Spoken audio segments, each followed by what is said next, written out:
I'm going to show you some strange marketing methods that Science Seal is using for their cat food. I was pointing this out to the lady at Tractor Supply about a month ago.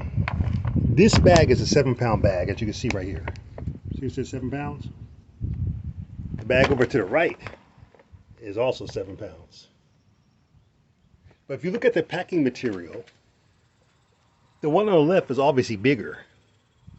You're not getting more cat food. This is misleading or tricking the consumer with their marketing skills.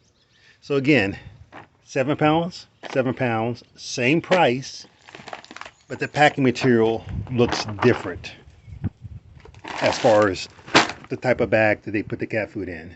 As you can see, this bigger bag actually overlaps the smaller bag as far as packing material, but it's the same size cat food across the board.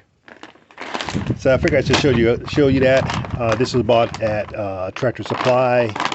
I need to find this sensitive stomach and skin, but they've been out, so I'm going to try this adult 1-6, age 1 to 6, and see how my cat tries this cat food out. So again, misleading marketing with weight and with the packing material size of the bag.